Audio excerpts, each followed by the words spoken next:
Welcome to the Ask Me How I Know show. I'm your host, Julie Holly, and I'm so excited you're here.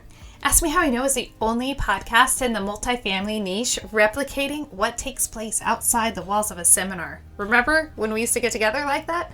This is like the lobby where honest, unscripted conversations take place and transformation happens. We'll talk about practical problem solving in the multifamily niche as well as overcoming mental roadblocks. This episode is brought to you by 3 Keys Investments.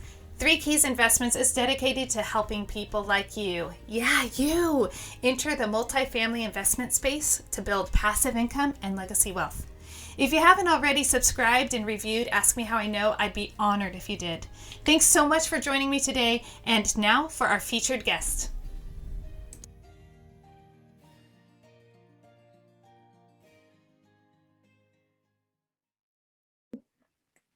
Hey guys, welcome back to Ask Me How I Know. I am so excited that you are here, and I'm really super excited to share space today with Ashley. Ashley, welcome to Ask Me How I Know.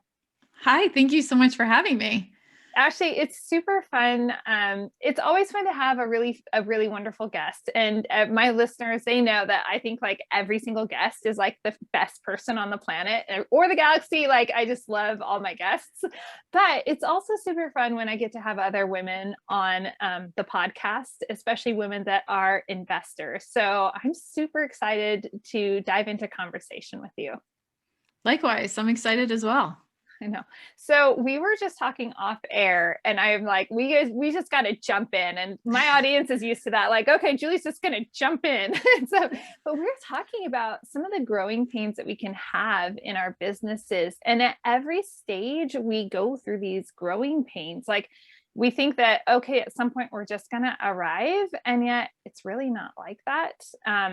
Every point that we experience on our journey has its little growing pains. We were talking about podcasting, and it's such a great thing, but the growing pains of like serving and helping others, developing content, and yet providing some boundaries and balance. So how has that been for you?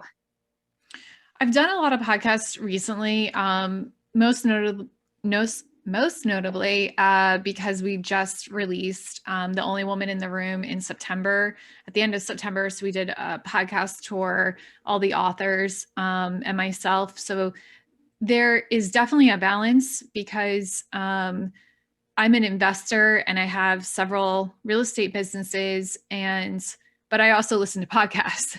So I get a lot of information from podcasts. I learn a lot from podcasts.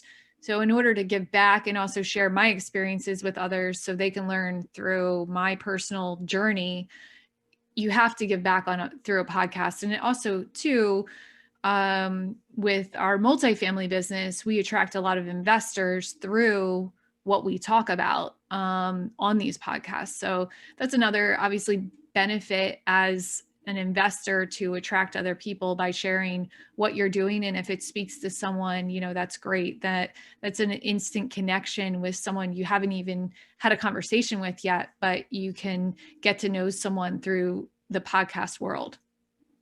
I've definitely gotten to know a lot of people through when I was a listener, and then making the phone call, picking up the phone and actually calling the people when they were, those people that would give out their number or whatever, and be like, I'm going to call them. I'm going to get to know them.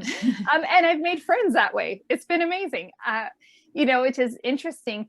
But you come from a really unique vantage point. And if I were listening to this, knowing the experience that you have had within real estate investing and so much more than that, when I look at that, sometimes I'm listening to podcasts, and I don't know if you have this experience, but how do you vet somebody as you're listening to their podcast? Let's say you're new to the multifamily investing space.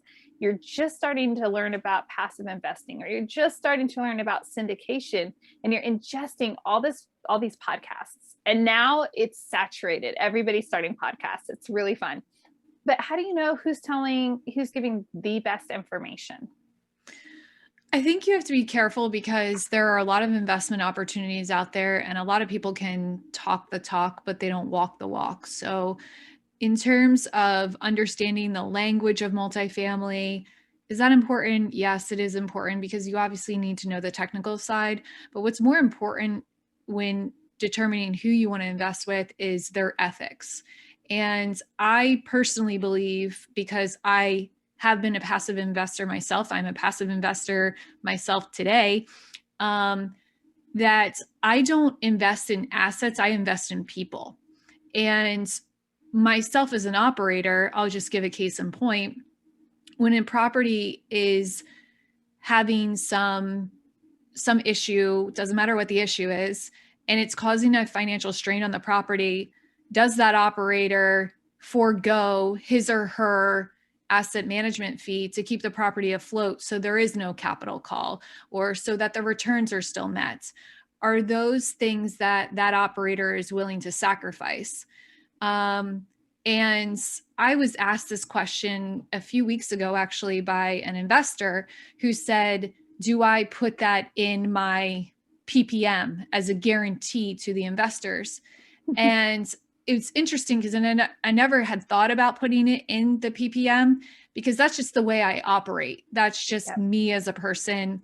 And anyone who knows me knows that that's what I do. In fact, I don't do a lot of going out and promoting and pitching what I do. The last deal we did, for example, I sent out 2 emails to my investor database. That's it. Because my investors know that I am so focused on protecting their money and their investment. If you're looking to invest with someone that you can go to the bar and have drinks with or go out golfing with, you're not going to invest with me. If you want to invest with someone who has construction knowledge, asset management knowledge, multifamily knowledge, and is an ethical person, then you're investing with me. So my investor database has taken slower to build up because of that. And that's something, through podcasts, I've gained a lot of people because they hear me speak on these things. And then they reach out to me and they say that I spoke to them in a way in which other operators hadn't spoken on podcasts before. They had never heard people speak on the items that I had talked about. And because it was so detail oriented, they felt that the focus on those details was proof to them that they felt that I was trustworthy. And at the end of the day, that's what you're looking for when you listen to a podcast, is finding trustworthy, good people. So there are people out there. I'm not the only one, clearly. There are a lot of good people out there, but there are also other people too. So you have to kind of make sure that you don't just listen to one and automatically get hooked. You can get on the asset class, hooked on the asset class, and maybe that person is the right person to invest with. But I always say that you should listen to a bunch of people to figure out exactly what fits perfectly with your style of investing. That's so true. All of it you said, I'm like, preach it, Ashley, preach it. But additionally, I think it's kind of fun. I have a friend and she'll find a person that she's interested in, and then she'll listen to that person on a whole variety of podcasts. Like, are they consistent? And every podcast brings out a little bit of something different in a person. And so that was another way that she chose to go about this. But I agree completely, Ashley. Like, it's all about who is this person that you're investing with when the chips are down, when a pandemic hits, or something happens. What are they going to do? The knee-jerk reaction. I couldn't agree more. And I think, when the pandemic first hit, just to speak to that example, there were a lot of people who were still doing distributions. And my personal belief was, I'd rather have you be mad at me for not doing a distribution than have you be mad at me for needing a capital call later because I gave you distributions when I should have been holding reserves. Everyone can, and prior to getting into multifamily, and real estate in general, I worked in pharmaceuticals. I worked in clinical research and development, and I worked on global vaccine trials, and I worked on pandemic vaccine trials. So I feel like I came into this situation with a huge advantage compared to other owners and operators because I know how long it takes to get FDA approval for a vaccine. I know the options for fast tracking. I know the alternative options besides vaccines. So I knew all of these different components to what was going on. But what I didn't know was how the economy would react. And the economy has never been put under that type of stress in the history of our economy. Further, with the amount of stimulus that we've received and just massive printings of capital. This is not a political statement. This is just a statement in talks of logistics and reality. How does an economy react to that kind of pressure and that change and the quick changes between the unemployment skyrocketing and this massive surplus of capital entering the market? There's a lot of economists, and they are in a higher pay grade than me, speculating on how inflation is going to be able to be absorbed, or, are we going to have these huge swings? Are we going to have a crash because of what's going on? I don't know all of those things, and I don't think anyone does. So for someone to say, 6 months of reserves is adequate enough and I can still pay a distribution, I thought was very reckless. So I held off on distributions. I don't think we are out of the woods yet. I still think that, we are in a much better position than we were even 6 months ago. But at the same time, I don't have a strong stance on not just doing distributions right now. I think there's a balance, but in the beginning, and that's when I speak to, when you listen to these podcasts, you have to understand, is the owner operator matching your investment style? Are you an aggressive investor? Are you wealth building? Or are you in capital preservation mode? Are you able to take a risk on a D or C class property in an emerging market? Or are you someone who likes a stable cash flowing mailbox check money, and your operator matches those styles of investments? That's really key. So I really think you just have to find that balance and vet people very thoroughly, vet them more than the deal, vet them more than the market. I always say people look at the deal first, market second, the team third, when it really should be the opposite way around. The deal is the least important thing out of the three things you could possibly look at. So, I'm going on here, but I no, just you're wanted fine. to I'm just add saying, these preach points. it. Keep going. I'm like, preach it. Yep, truth, absolutely true. And it's going to be interesting. And I've had the same sentiments as to, unfortunately, someone just told me yesterday, when I got my securities license, they didn't hand me a crystal ball. It's like, nobody knows what the future is going to hold, and preparing. But I really like that's wisdom right there when you're saying match what your goals are and who you are as an investor with the operator, so that you can make sure that you're not mismatched right there, because everyone's at a different stage. If you're in wealth preservation mode, that's very different than, I'm ready to take this aggressive, like, let's do this heavy lift and I don't need any cash flow for the next 2 years. Yep. I completely agree. I always say there's two types of investors. It's either wealth building or capital preservation. So first, answer that question about yourself, where you are. And those things change too throughout your life. Just because you might be in wealth building stage doesn't mean that you won't change to capital preservation, and vice versa. I've already changed multiple times throughout. I've been investing in real estate for 11 years now. And that's changed multiple times for me because I've been in different points, and I've wanted to invest in more risky investments versus less risky later on, and then back to risky. And, it just kind of ebbs and flows. So especially even knowing the market too. Some markets you feel more confident in, so you might be willing to take more of a risk. Other markets you might not be. So that's the first question you should know about yourself. That's interesting. I'm curious what has made you change along the way. I think it came down to the percentage of my total net worth that was invested at the time. So every single situation, it was a balance between where I was in life and versus how much I wanted to deploy on investments. versus other things. Also too, I am a huge proponent for being as diversified as possible. So I have several investors who come to me and say, I have $1 million to invest, Ash. I want to invest it just with you. I trust you. I like this deal. And then I spend the next half hour telling them why they shouldn't invest $1 million with me. So clearly I'm not a capital raiser by any stretch of the imagination. Because if anyone ever, even if the SEC was listening in on a phone call, they'd be like, this girl does the opposite of what she should be doing right now. But what I will do is I will say, first of all, you should never invest solely with one operator. Number two, you should never solely invest in one asset class. Number three, you should solely not invest in one market.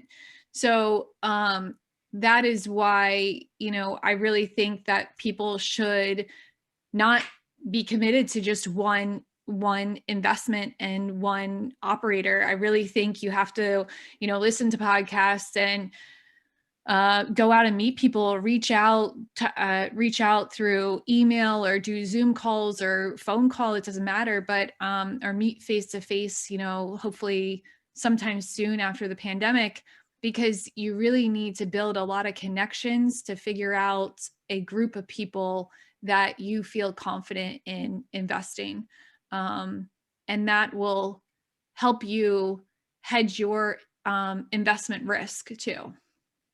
That's really profound. I just gave that same advice to a new passive investor, and they're trying to figure out what to do with their seed money. And I said, you don't need to go all in all at once, and you don't need to put all of it with one person. Like, everybody's going to operate in a different way. And we had a similar conversation as to you don't need to jump in. This is crazy for me because I am hey, I don't even know if there's water in the swimming pool in the deep end, but I'm just going to dive in head first. Let's do this. And so, but there is some, reminding people, slow down. For me, I know the risk, and I also have my husband that keeps me grounded. But to offer that to passive investors, who are coming to you, and to say, okay, this is great, and I'm glad that you understand that this is a really powerful investment strategy. So let's figure out what the best strategy is for you. And you want people to be successful at it. Like, what's the point if they invest and it doesn't turn out to be the best experience? The returns aren't very good, or it doesn't, build the wealth that they are trying to build so that they can make the next move. Absolutely. I mean, it's really important that everyone always says that the most important thing is that you protect your investors' money in the investment that you're managing. But I think it's one step further than that. I think it's protecting your investors, whether they're investing with you or someone else. Ultimately, you can't take onus for whatever happens through another investment. But if an investor comes to me and says, I have capital to place, do you have something right now? And I say, no, I don't have anything right now. And they follow up with, okay, do you know of any other investments or operators that I can invest in? And I'm literally telling them, the investors or the operators that I have, a relationship with, to know that they are doing things in a manner in which I operate. I give them, those contacts, and I say, you still need to vet everything. I don't know what deals they have. I don't know if they have deals. I don't know them. I haven't invested with them, but I'm not getting a kickback. There's no, I don't know, like, you're not getting a bonus it's not an affiliate. You don't have an affiliate link with, other sponsors. No, I'm not doing that. I'm just referring people, because at the end of the day, I think that if you're always a source of knowledge for someone, and you're always a source of helping someone. I heard this saying, it was a while back, and I don't know who said it, but they said there's two ways in which you can be successful in life. One is to help the masses with something very incremental, or one is to help the few with something massive. So whether you look at the pool of investors as being the few, and I'm helping them with a massive undertaking in terms of their ability to diversify their retirement strategy and build legacy money for their family. I don't know. I don't know if it's to that extreme. But ultimately, I think I've never had an issue where I felt like giving was the wrong decision, giving information, giving contacts, just helping people along. I've never looked back and said, I wish I wouldn't have helped that person. I've never once said that in my entire life. So I'm going to keep going with that strategy because it's been serving me very well. And I would just advise, people to do the same. Because some people are very guarded about their investors, and I get all of that. I understand that.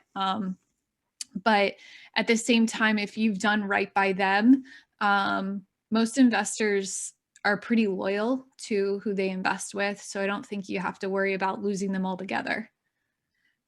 I feel like we're kindred spirits. We haven't, this is the first time that we've actually, that we've met, and I've, seen you over on, all the different wonderful places, your articles over on Bigger Pockets and on other podcasts, but I did not know, you get to hear different nuances and everything. And that's what I've done as well. Like, and I feel like crazy, and somebody came to me and just like, here's the thing. If I don't have something ready, in all reality, there are 2 to 4 opportunities a year. I don't know that my opportunities are going to line up with what your timing is. And that power of knowing and having relationships within the industry to know exactly like you were saying.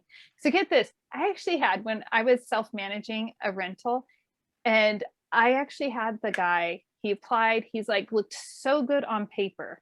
And I'm looking at his application. And I just said, so here's the deal. I'm not going to rent to you until you go through the process to purchase on your own. I'm not going to rent to you because of where you're at. It's like, if you're willing to always put somebody else and like look out for their best interests.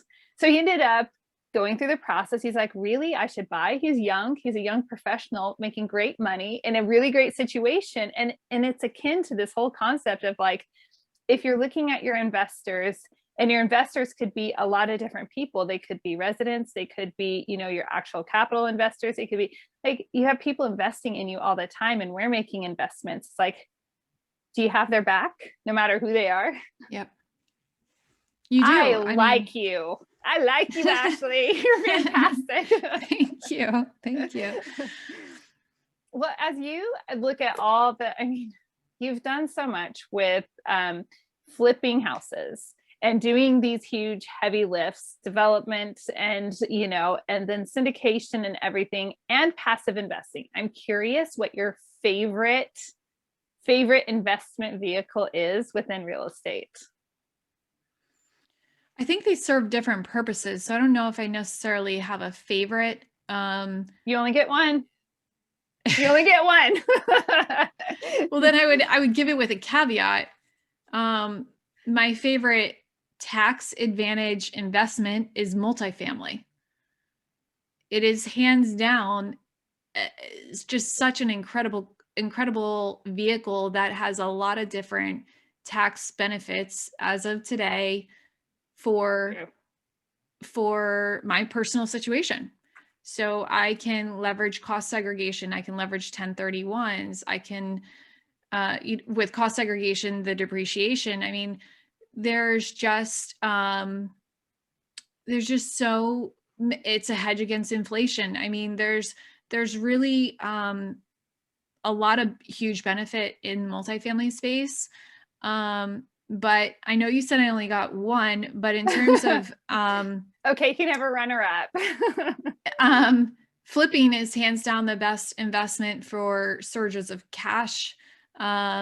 In order of being able to control to a degree on the cash return. Now it's also a heavy taxed return, but if you need capital quickly, some people could argue wholesaling, but wholesaling is a little bit more challenging, I think. And also flipping's a lot of work, but wholesaling's a lot of work as well. So just a different strategy. the best way to get into real estate, in my opinion, is house hacking. So they all, I mean, I know you said one, but I'm just saying they all have different advantages. They really do. And that's why I think as entrepreneurs, people just like get pulled to so many different directions of these investment strategies because we naturally want to look for the benefits. And they all have benefits. That's a great thing about real estate. Do I know someone successful at house hacking? Yes. Wholesaling? Yes. Burr? Yes. Flipping? Yes. Mobile home park, self-storage, multifamily. Like I know someone in every single asset class, commercial, triple net, like literally land development. I know someone successful in every single asset class. And that's what is so powerful about real estate is you can be successful in any of them.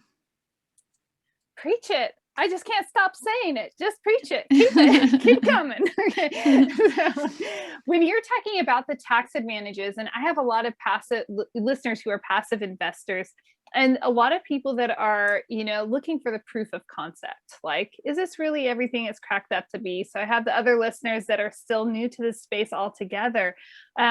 Do you want to take a moment, or if you don't mind, take a moment? Let's break down the tax benefits of multifamily for those listeners. So first of all, I'm not a CPA, and That's I would right. highly advise everyone listening, if they are interested in investing for tax benefits, you need to speak with a CPA who is, in my opinion, specializes in real estate. That is critical. A lot of people speak to their financial advisors, and a lot of financial advisors are giving you advice because they get commissions if you invest in certain asset classes versus others. And typically real estate is not one of those asset classes. So it's biased information. That's not all financial advisors, but a lot of financial advisors the companies are set up that way. So just be careful how you're getting your information. A CPA who specializes in real estate is really the end all be all for someone like you in your position, because ultimately they're giving you unbiased information to help you pay as little to no taxes as possible because of the real estate benefits of federal write-offs, so to speak, are so great with real estate. So someone in the real estate spectrum of the CPA world is going to help you structure your investments so you can limit your tax exposure. So one example is a cost segregation. Cost segregation is a study that is done on multifamily. It can be done on residential, non-primary homes, real estate. And what it does is it breaks down the wear and tear, so to speak, of all the items that are compose that property. So let's say, for example, a roof has a 15-year shelf life and you just put on this new roof. You can write off the depreciation of that material on the property. And then there's a whole study that needs to be done. And like I said, I'm not a specialist in this, but each item has a different depreciation life cycle. So it gets written off against the life cycle of that particular product. So a roof versus drywall is going to have a different write-off period. But basically you hire a firm to do a cost segregation.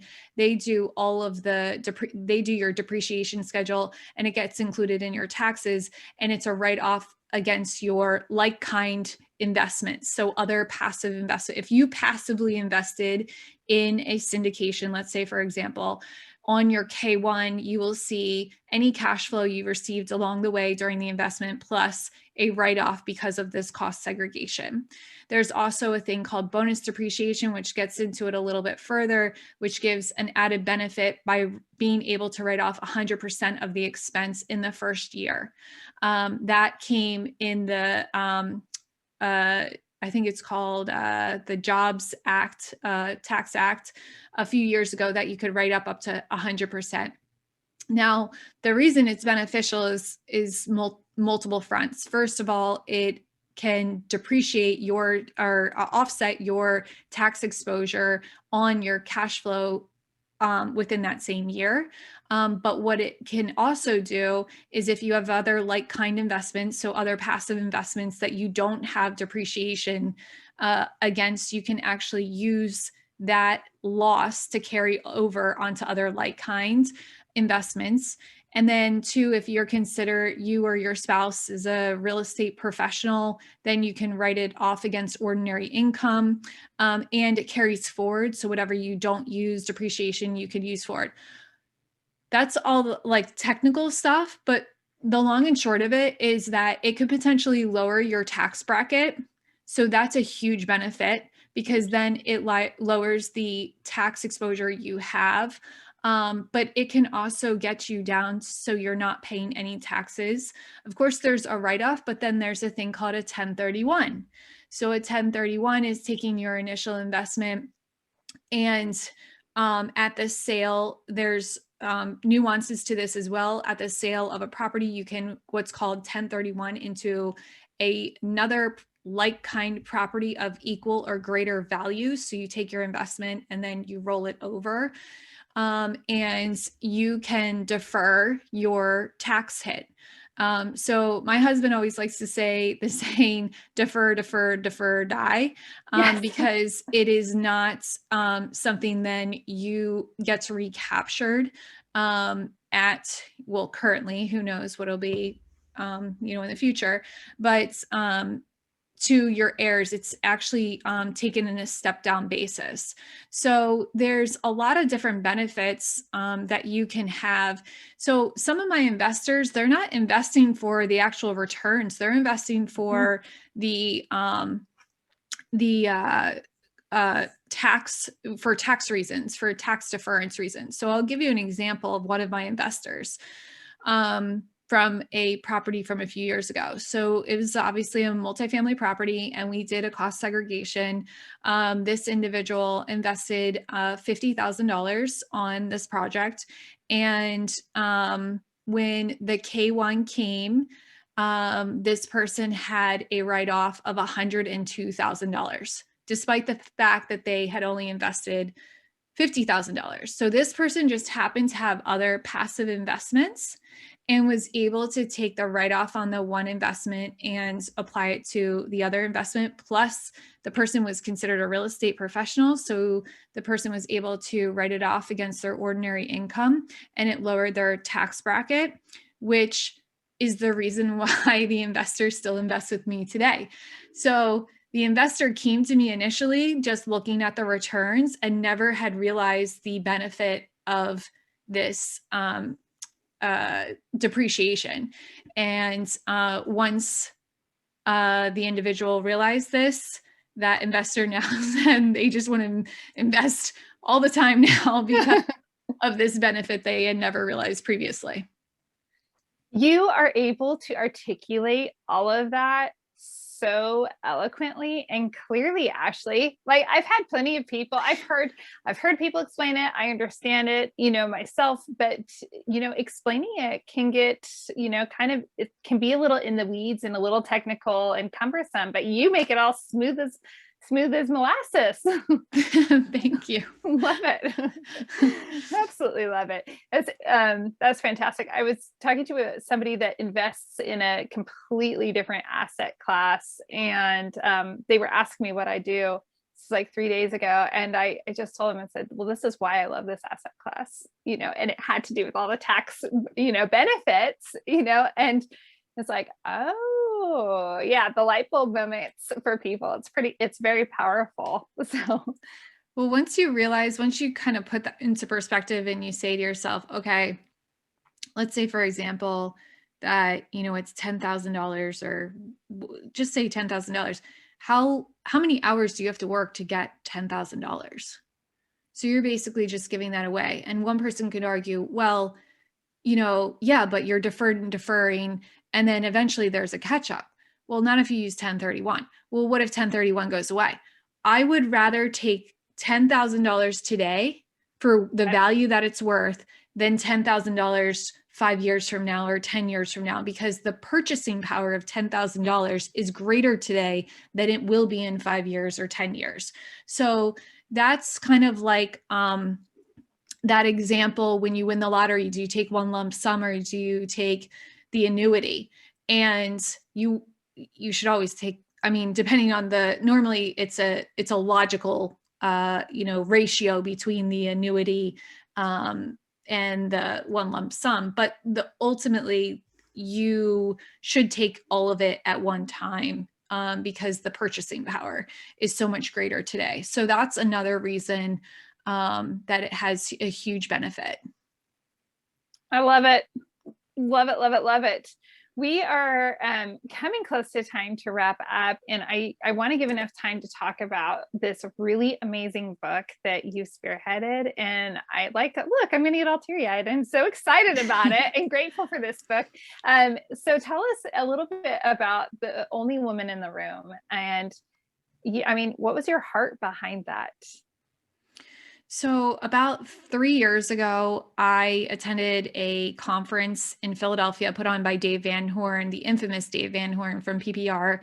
And during the conference, Liz Faircloth and Andressa Gadelli, the co-founders of the real estate investor community, invited all the women in attendance to have lunch together.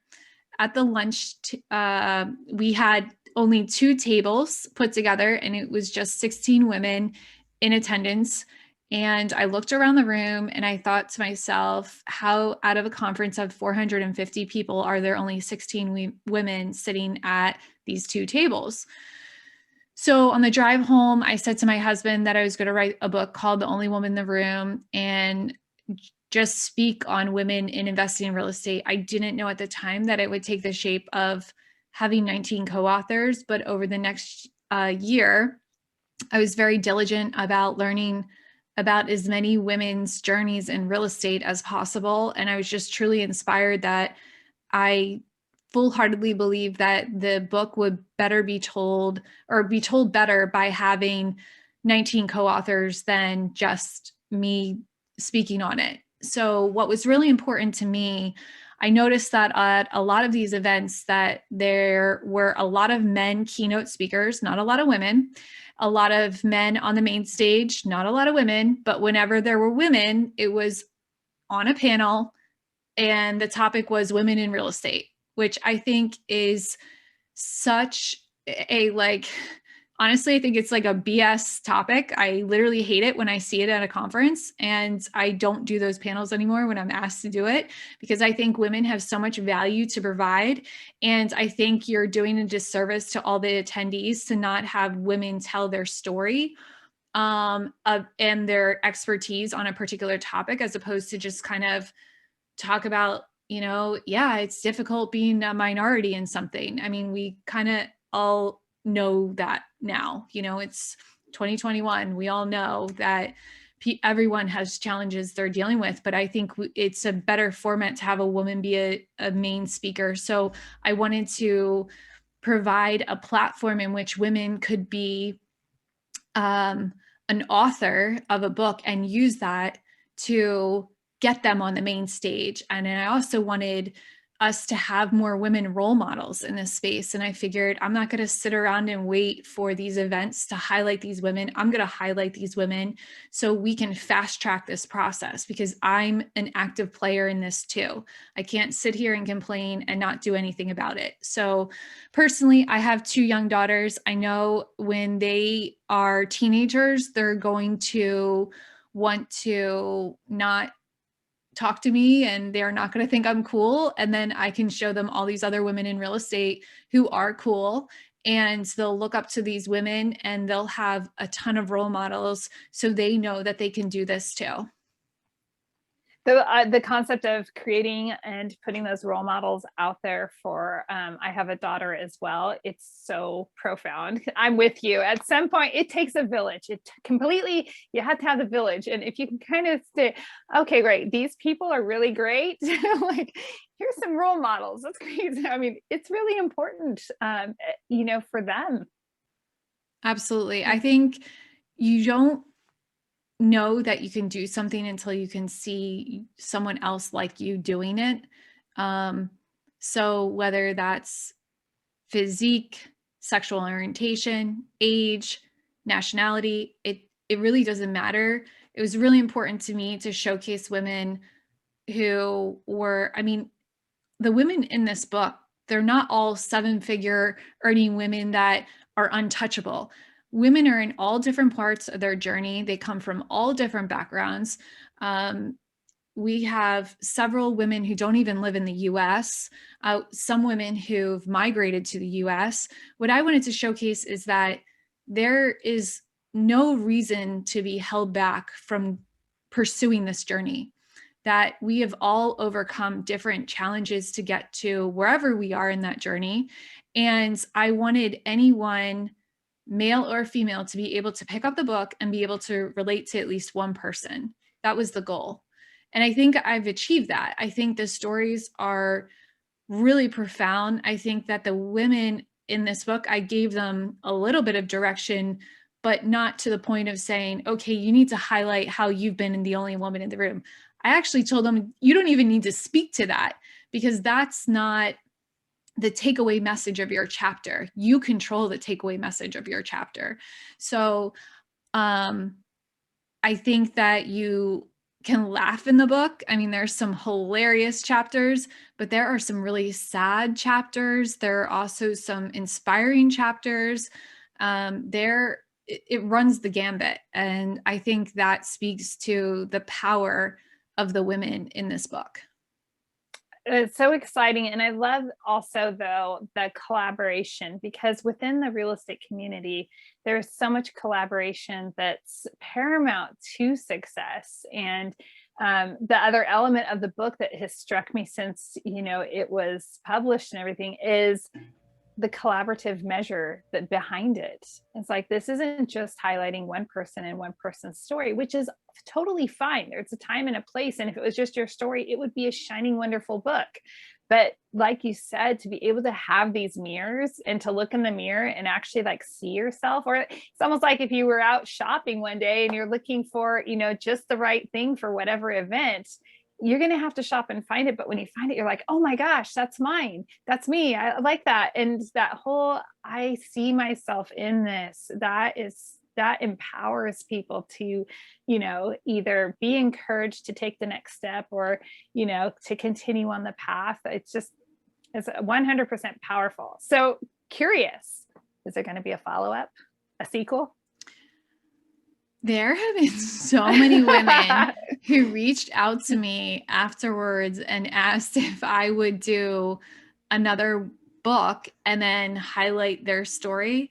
I honestly don't know. I am now a partner of the Real Estate Investor, and the Real Estate Investor published this book. It's the first book that they published, and they intend on publishing more books. So right now I'm working with the publishing arm and helping them highlight other women.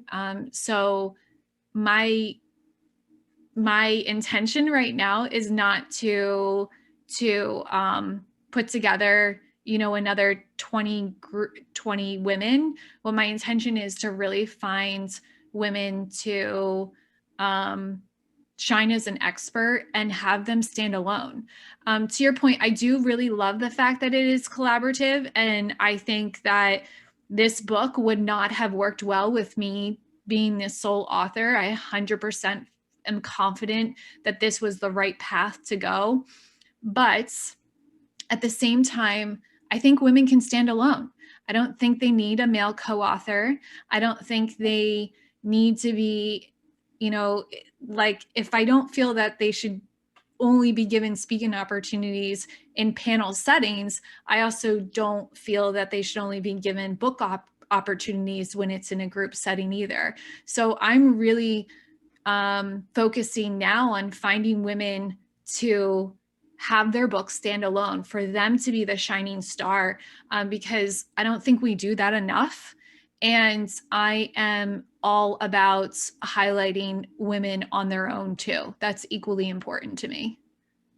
I love that. I just love your heart in all of this. Like, Thank you. So it's beautiful. And what it does is it says, from everything from the beginning of this podcast to this point, it's basically, I see you.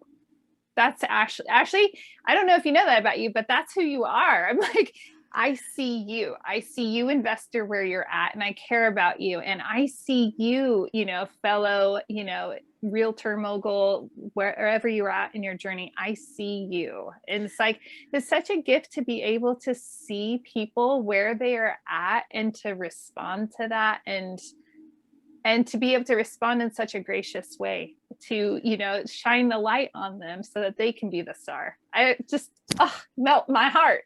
It's so crazy you were bringing this up. So for my Instagram account, I write down notes in my notepad on my phone constantly. So I have content when I go to post. And my next week's, because I do a quote every Wednesday for Wednesday's Wisdom, my quote for next Wednesday is, I see you, and there's a little bit more to it, but it's all around the fact that I see them and and like they matter.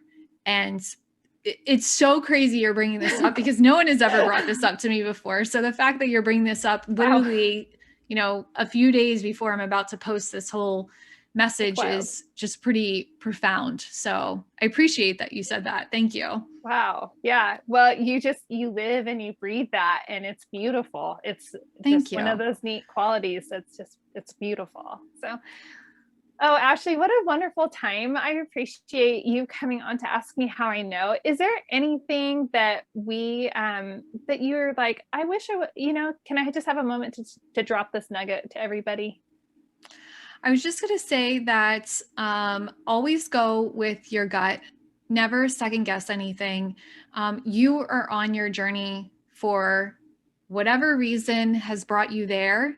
But remember that where you are, you can't compare yourself to where someone else is because they're coming from a different spot. They have different experiences, and that's guiding them. But your experiences are equally important, and they are guiding you. So just remember that when you speak to operators and are looking to invest, you don't have to be forced into an investment. There's always a right time. Things always will work out. So just believe in that mantra. And then if you want to follow any of the companies that I have or want to purchase the book, you can always reach me at badashinvestor.com, and that links to all of the different sites. And you can also follow me on Instagram at badashinvestor. I love that. And having one focal point to be able to say one site and it's all there. I absolutely love it. It's so much easier. I'm in the process of rebranding to accomplish exactly that. And because I'm like, can I just make my life easier and easier for everybody else as well? So be sure to go and check out everything Ashley, and I'll have links in the show notes as always, and a link to the book as well. But make sure that, she's resonating with you. Like I said, I mean, there aren't a surplus of investment opportunities out there. And when you find another investor that you resonate with, definitely reach out, schedule that phone call so that you can be on their investor list. And that when they have that investment opportunity come up, you can know about it, because you don't want to disqualify yourself simply by not reaching out. Ashley, thank you a million times over. Thank you so much as well. And to my awesome audience, please go and find your freedom. Thanks so much for joining me for another episode of Ask Me How I Know. This episode was brought to you by 3 Keys Investments. They are dedicated to helping people like you, you, my awesome listeners, develop passive income and legacy wealth through multifamily investing. Feel free to check out their website, 3keysinvestments.com, to see if there is an offering that will help your portfolio grow and meet all of your needs. If you haven't already rated, reviewed, subscribed, liked, all of those bells and whistles, I would be absolutely honored if you would do that for Ask Me How I Know. Thanks again, and go make it a great day.